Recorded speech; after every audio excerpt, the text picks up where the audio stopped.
Good evening friends, आप सबों का बहुत बहुत अभिनंदन। इस वीडियो में हम लोग बात करेंगे महत्वपूर्ण प्रश्नों की एक बेहतरीन श्रृंखला।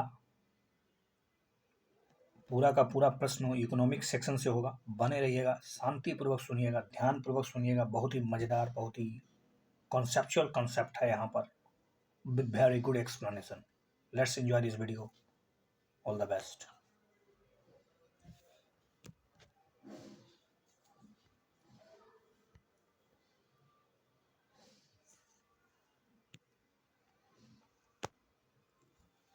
तो पहला प्रश्न पूछा जा रहा है, what is J curve effect.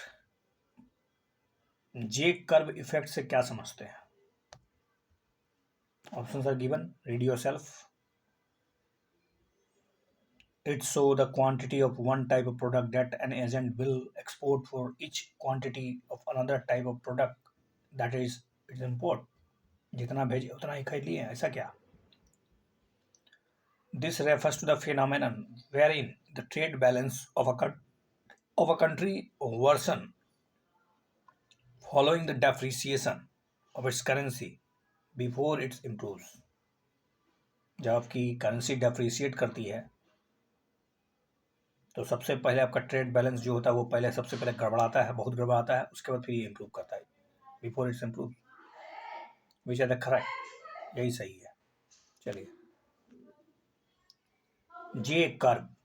A J curve depicts a trend. J curve depicts a trend that starts with a sharp drop and is followed by a dramatic rise। पहले तो शार्प ड्रॉप होगा और उसका dramatic rise होगा, जैसे Nike का signature देखा होगा आपने। The trend line ends an improvement from the starting point।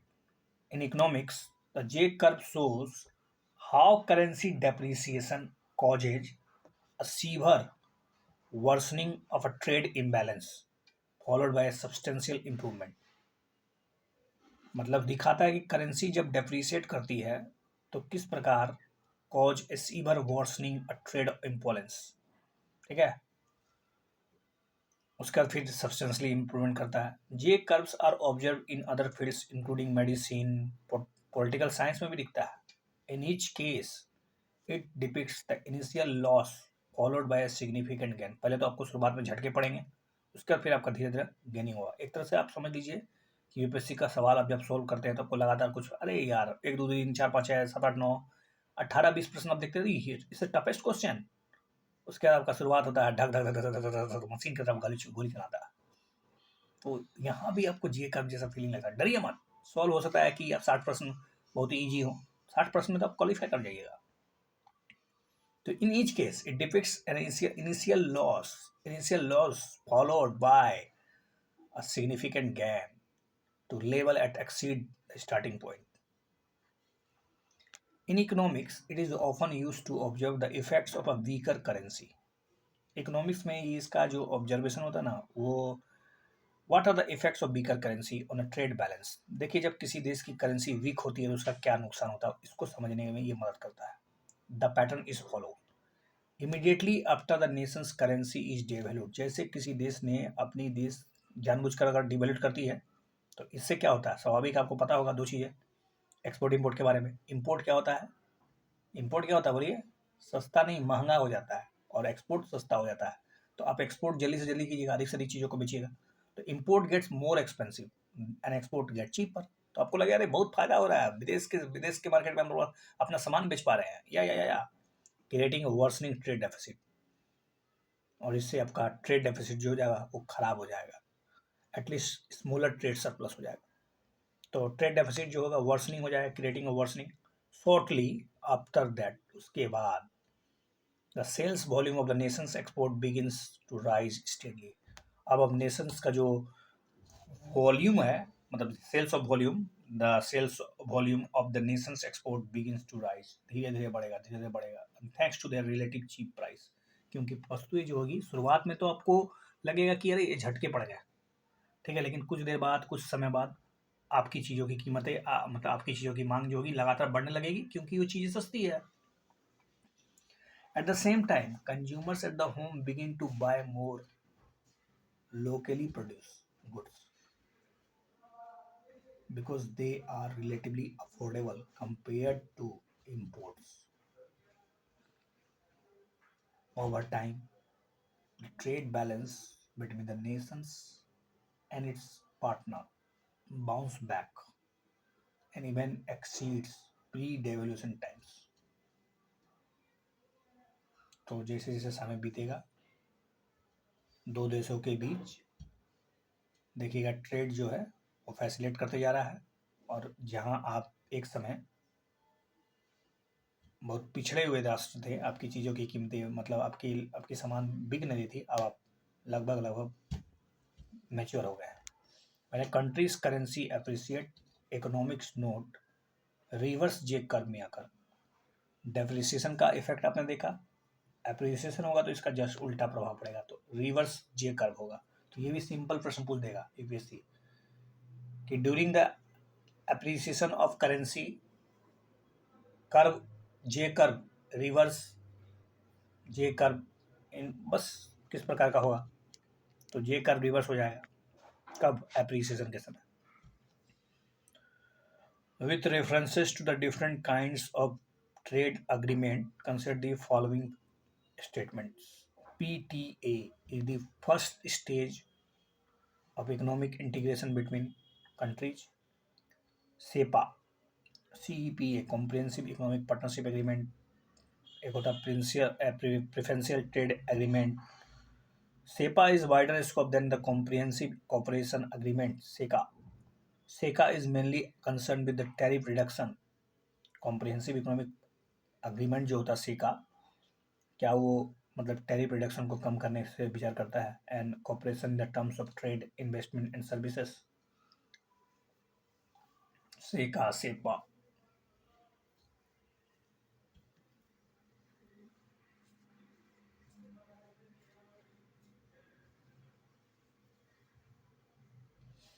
पहले तो प्रेफरेंस दीजिएगा, फिर कॉम्प्रिहेंसिव कीजिएगा, पार्टनरशिप, फिर जाके कॉम्प्रिहेंसिव कॉपरेशन। पार्टनरशिप से पहले आपको कॉपरेशन बनना पड़ेगा। तो चलिए इसका सही जवाब केवल और केवल एक और दो है। देखिए preferential trade agreement is a trading block that give preferential access to a certain product from the participating country। मतलब कुछ चीज़ों को हम निश्चित मतलब कुछ निश्चित चीज़ों को अपने देश में प्रेफरेंस करेंगे, आने देंगे आसानी से, हो सकता है कोटा फ्री कर दे। This is done by reducing the tariff, हो सकता है टैरिफ घटा दे, but not by abolishing completely, लेकिन टैरिफ पूरा तरह से नहीं हटाएंगे, कुछ चीज़ों के लिए हम लोग टैरिफ को सस्ता कर देंगे, तो उसको पीटीए बोलेंगे। A PTA can be establish through a trade pact. It is the first stage of the economic integration. ये मतलब प्यार का पहला चिट्ठा है लोगों के बीच में संबंध बनाने के लिए, PTA. Comprehensive economic cooperation agreement, CECA, cooperation की बात हो रही है, and comprehensive economic partnership agreement are forms of economic agreement between India and other countries. CECA यानी Comprehensive Economic Cooperation Agreement is a stepping stone for CEPA। मतलब एक तरह से आधार है, अगर पहले आपको अगर सेपा करना है तो उससे पहले सेका कीजिए, पहले सेकिए उसके बाद सेपा होगा। तो सेपा also has a broad scope in terms of its aspects and items। सेका deals mostly with the elimination or reduction of tariff। ये मतलब सेका जो है कॉपरेशन जो है वो एक तरह से बोलता है कि चलो एलिमिनेट करो, रिडक्शन कर दो, टैरिफ को हटा दो। वाइल सेपा सेपा जो है concern are the same with the addition of investment and services. अब सिर्फ आपको छूट नहीं देंगे बल्कि आपको कहेंगे कि आप हमारे देश में इन्वेस्ट कीजिए, पार्टनरशिप कीजिए, जो चीज़ें आपके देश में बन रही है कृपया करके आप हमारे देश में वही चीज़ों का बनाइए और बीच में बेचिए। इसको बोलते हैं एग्रीमेंट पार्टनर। ठीक है, तो ये हो गया कॉम्प्रिहेंसिव इकोनॉमिक पार्टनरशिप एग्रीमेंट। व्यापार करने के अलावा आप अगर इन्वेस्टमेंट करते हैं तो इंडिया है सेका with Malaysia and Singapore. India का सेका है मतलब कॉपरेशन ही है, हम लोग टैरिफ खरीद दे देते हैं, चलो छोड़ दे देते हैं मलेशिया को सिंगापुर को। इंडिया है सेफा, लेकिन जापान साउथ कोरिया ये हमारे यहाँ के इन्वेस्ट करती है, इसलिए इसको बोलते हैं सेपा। ठीक है, पार्टनरशिप का मतलब, थोड़ा पार्टनरशिप मतलब घर में आ जाइए, संभोग कीजिए, बच्चे पैदा कीजिए, इसको बोलते हैं सेपा। With the reference to the general anti-avoidance rule GAR, consider the following statement. गार के बारे में पूछा जा रहा है। GAAR, it is anti tax avoidance rule. GAAR, anti tax avoidance law. The GAAR provisions come under the direct tax code 2010। It allows tax official to target participatory notes. It's a not a big deal. It's a 2 and 3, 1 and 3. It's a 1 and 3. It's a गार का provision direct tax code के तहत नहीं आता है। देखिए, general anti avoidance कार, anti avoidance सीधी सी नाम है anti, it is anti tax avoidance. होता क्या ना, बहुत लोग होशियार होते हैं, वो टैक्स अवॉइडेंस, टैक्स अवॉइडेंस और टैक्स टैक्स इविजन दो अलग चीज़ें हैं। टैक्स अवॉइडेंस का मतलब होता है टैक्स के कुछ ऐसे मतलब आपको रिबेट मिलते हैं जिससे आप अपना टैक्स बचा सकते हैं, तो टैक्स अवॉइडेंस की बात ही कर रहे हैं हम लोग। It is anti tax avoidance law under the chapter 10A of the income tax IT act जब अब 1960 ऑफ इंडिया का, उसमें गार का जिक्र है, anti tax avoidance. It is frame by the department of revenue under the ministry of finance. तो department of revenue के द्वारा इसको तैयार किया जाता है। गार was originally propose in the direct tax code 2009। गार को मतलब शुरुआत में अगर प्रपोज किया गया था डायरेक्ट कोड 2009 के द्वारा, and was targeted at arrangements या transaction made specifically to avoid taxes. खास करके इसको टारगेट किया गया था जो लोग टैक्स से बच रहे थे उसको। गार provisions were also present in direct tax code. गार present were also present in the direct tax code 2010 and direct tax code 2013. However, direct tax code did not see the light of the day and was, आज नहीं है मतलब direct tax code, and was not implemented in India. GAAR अब implement नहीं होता है। GAAR was finally introduce in India 2012, इसको 2012 में इंट्रोड्यूस किया गया finally. The regulation allows tax official to deny tax benefits. तो मतलब इसके माध्यम से टैक्स ऑफिशियल को डिनाई किया जाता है, to deny tax official deny to tax benefits. मतलब if a deal is found without any commercial purpose other than tax avoidance.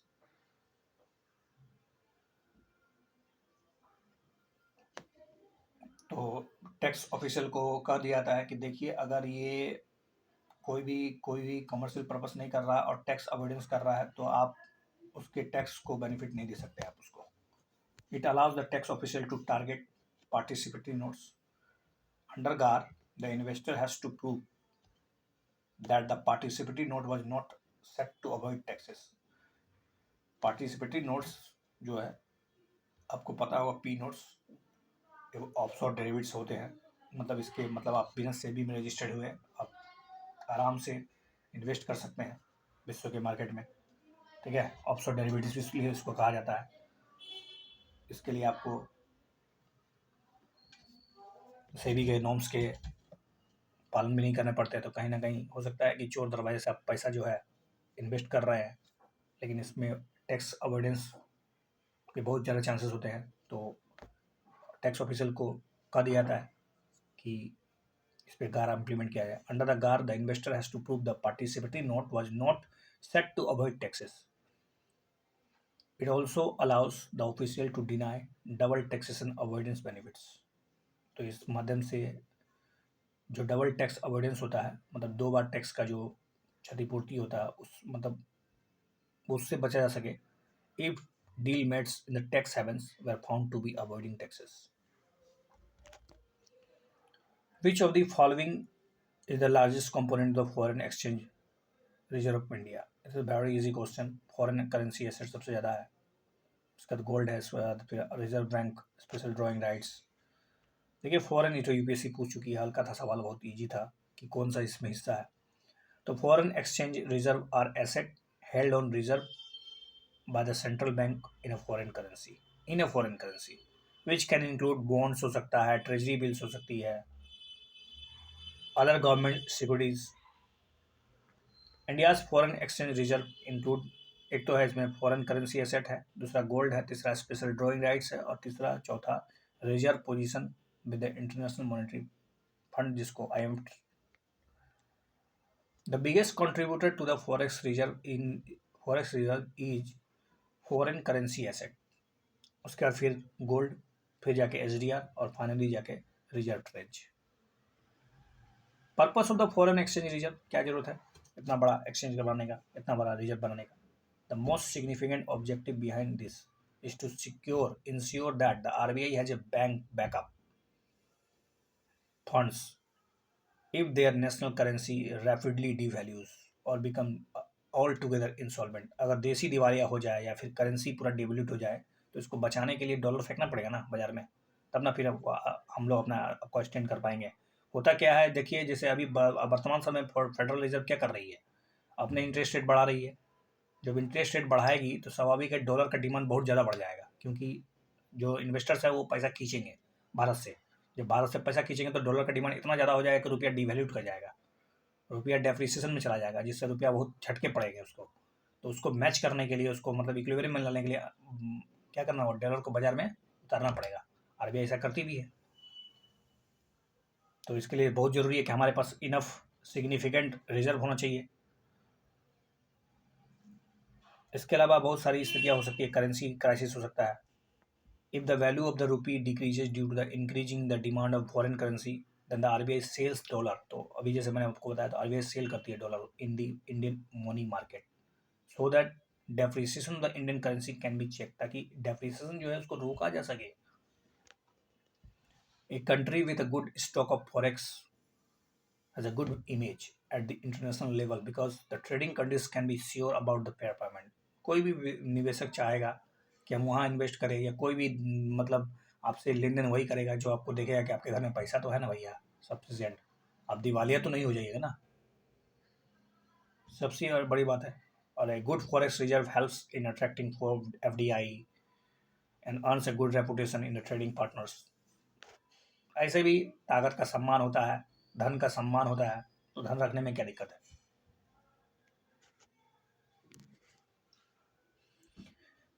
With the reference to the differences between the functioning of International Monetary Fund and the World Bank, consider the following। WB और IMF के जो काम है उसके तरीकों में क्या differences है। IMF aims to reduce poverty by offering assistance to the middle income and low income countries। Primary focus of IMF is the economic growth, while World Bank is economically stability। No, no, no, both are incorrect। Both organization IMF and WB are based in Washington, D.C., were established as part of Bretton Woods Agreement in 1945.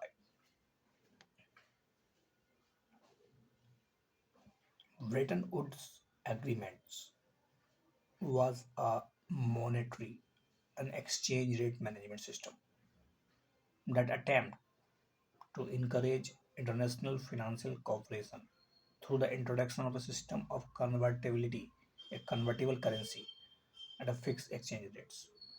The main differences between the International Monetary Fund (IMF) and the World Bank lies in their respective purpose and function. IMF oversees the stability of the world monetary system, while the World Bank's goal is to reduce the poverty by offering assistance to the middle income and low income countries. To maintain its mission, the IMF monitors economic activity, offers members policy making tools, analysis, and also provides loan to the members countries.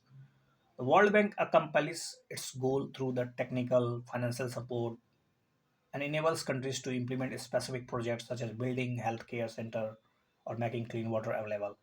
The primary focus of IMF is economic stability of the members nation, while the World Bank economic growth and development. World bank थोड़ा विस्तृत है।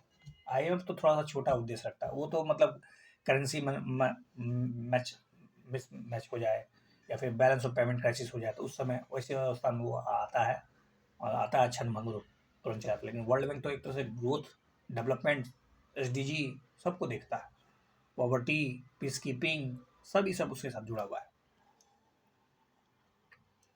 Which of the following organization is not a part of World bank Group? International Centre for Settlement Investment Dispute, Multilateral Investment MIGA है, IFC है, मीगा है, आईसीएसआईडी ये भी है, लेकिन ये इंटरनेशनल इन्वेस्टमेंट बैंक नहीं है। World bank is a international financial institution that provides loans and grants to the government of low and middle income countries for the purpose of the pursuing capital projects। बड़े बड़े उद्देश्य पूरा करने के लिए, अपने देश में इकोनॉमिक हालात को बहुत मजबूत बनाने के लिए, कैपिटल प्रोजेक्ट्स करने के लिए वो वर्ल्ड बैंक मदद करता है। World bank group is extended family of 5 international organization, 5 इसके सदस्य हैं। इट्स ग्रुप ऑफ फैमिली है। The parent organization of the world bank, एक तो वर्ल्ड बैंक खुद है, and the collective name given to the first listed organization इसको IBRD and IDA। IBRD, International Bank for Reconstruction and Development। Second one, International Development Association, International Financial Corporation, Multilateral Investment Guarantee Agency (MIGA), International Center for Settlement of Investment Dispute (ICSID). International Investment Bank (IIB) is a multilateral development institution with headquarter is Budapest. IIB का headquarter Budapest में है। IIB यानी international investment bank specialize in medium and long term financing of projects aim at supporting the economics of its member that would have a significant positive social, economic and environmental effect। member of international association, international investment या international क्या था, investment bank. इसके सदस्य देखिए, Bulgaria, Cuba, चेक Republic, Hungary, Mongolia, Romania, Russia, Slovenia, Vietnam. Consider the following statement regarding the international finance corporation. IFC के बारे में ऑलरेडी यूपीएससी पूछी है। IFC is the largest global development institution which focus exclusively on the private sector in developing countries। Exclusive private sector में focus करता है। It aims to advance economic development by investing in for-profit and commercial projects for poverty reduction। International financial corporation है ये, regarding international financial corporation. तो बताइए financial support करता है क्या, कि प्राइवेट डेवलपमेंट सेक्टर को उसी भी फोकस है क्या, निजी कंपनियों के ही विकास में मदद करता है क्या? चलिए इसका सही जवाब है केवल और केवल दोनों, दोनों सही है। International finance corporation IFC is an international financial institution that offers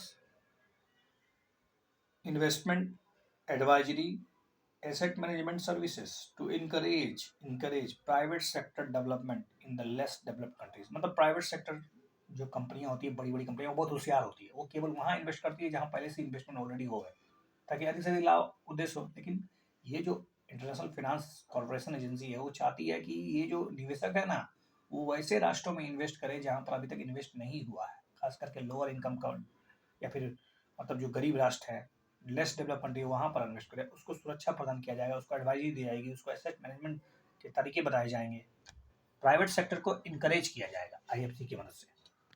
IFC is a member of the world bank group and its headquarter is Washington DC in United state. It was established in 1956, 1956 में इसकी स्थापना होती है।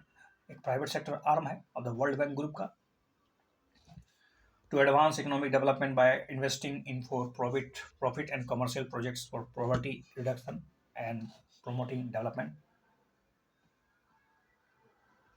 IFC's stated aim is to create opportunities for people to escape poverty and achieve better living standard by mobilizing financial resources for private enterprises, promoting accessible, competing markets, supporting business and other private sector entities and creating jobs and delivering necessary services to those who are poverty stricken and other vulnerables. तो एक तरह से देखिए पूरी का पूरा focus जो है प्राइवेट इंटरप्राइजेस पे है, उसको प्रमोट करना है, उसको एक्सेसिबल बनाना है, उसको कॉम्पिटिटिव मार्केट प्रदान करना है, बिजनेस को सपोर्ट करना है, प्राइवेट सेक्टर को एंटिटीज़ को एक तरह से बूस्ट करना है ताकि अधिक से अधिक वो लोग उत्साहित हो और निवेश करें। IFC investments are normally made in its developing member countries. Generally IFC जो इन्वेस्टमेंट करता है वो इसके उद्देश्य होते हैं मुख्यतः मेंबर डेवलपिंग कंट्रीज को। IFC articles of agreement mandate that IFC shall invest in the productive private enterprises।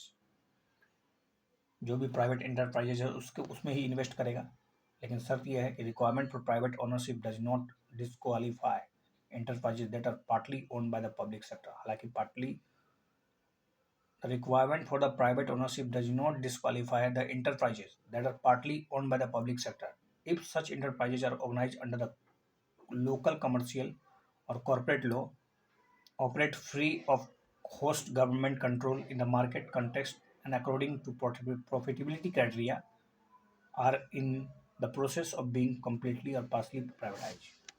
मतलब सरकारी वाला जो कंपनियां उस पर ये उद्देश्य नहीं फोकस कर रही है, हालांकि पार्सली अगर सरकारी है तो चलेगा, लेकिन सरकार का उसमें ओवरऑल स्टेक नहीं होना चाहिए पूरा, सरकार ही इसको पूरी तरह से केंद्रित करे तो उस एजेंसी में IFC का मतलब रुझान नहीं होगा। IFC finance projects and companies through the loan, तो कंपनीज को लोन देगी, टिपिकली ये 7 साल से 12 साल के बीच में लोन देती है, लंबी अवधि के हो गया। IFC also make loans to intermediary banks, मध्यस्थी जो बैंक होते हैं उसको भी देती है, leasing companies and other financial institution for on lending.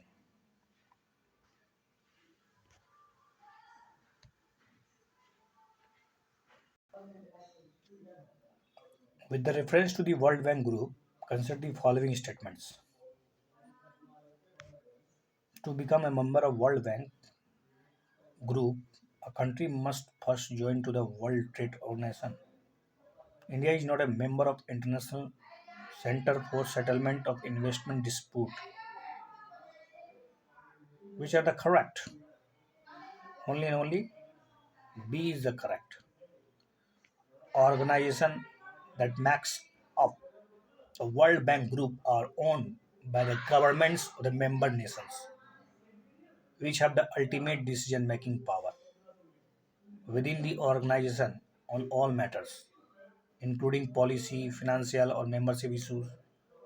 Member countries govern the World Bank Group through the boards of governor and boards of the executive directors. These bodies make all major decisions for the organization. To become a member of the bank under the International Bank for Reconstruction and Development (IBRD) Articles of Agreement, country must first join the International Monetary Fund. Membership in the International Development Association, International Finance Corporation, Multilateral Investment Guarantee Agency (MIGA) are conditional on the membership in the IBRD. Brazil, India, and South Africa are countries with a large economics have never been ICSID members.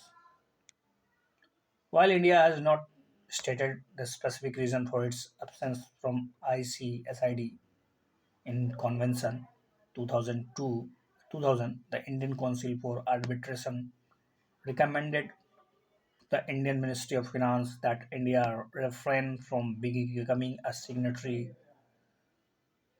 to the ICSID convention on the following grounds. The convention's rules for arbitration lean towards the developed countries.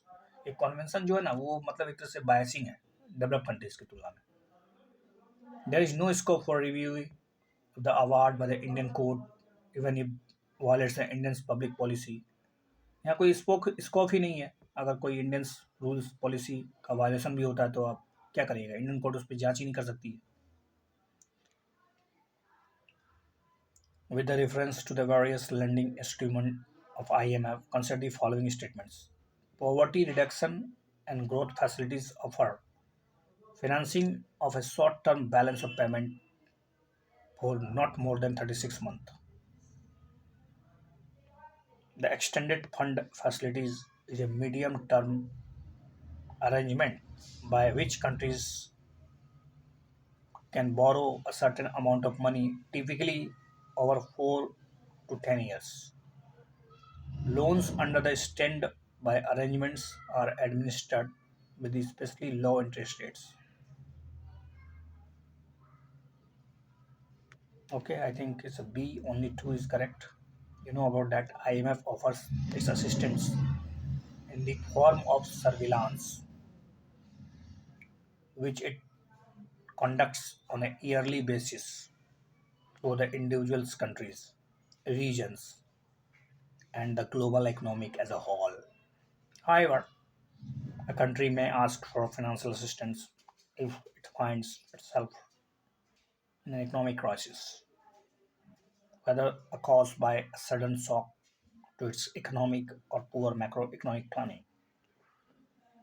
Financial crisis will result in the severe devaluation of the country's currency or a major depletion of a nation's foreign reserve. In returns for the IMF's help, a country is usually required to embark on an IMF monitored economic reforms program, otherwise known as a structural adjustment programs. There are three more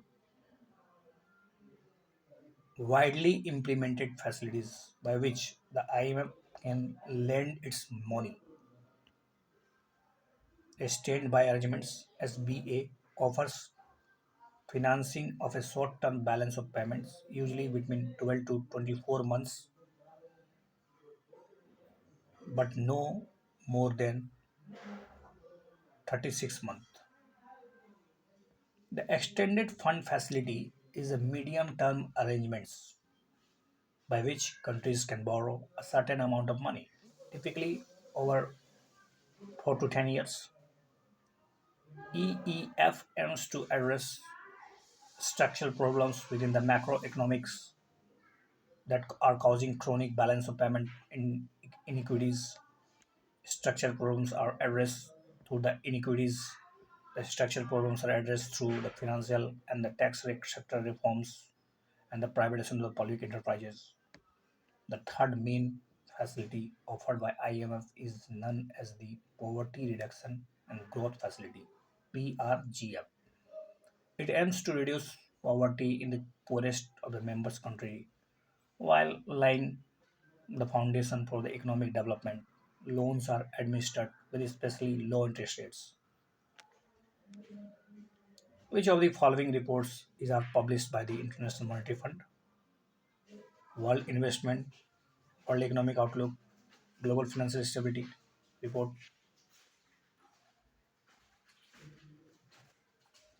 It's a World Investment Report and Global Financial Stability Report. Only and only 2 and 3.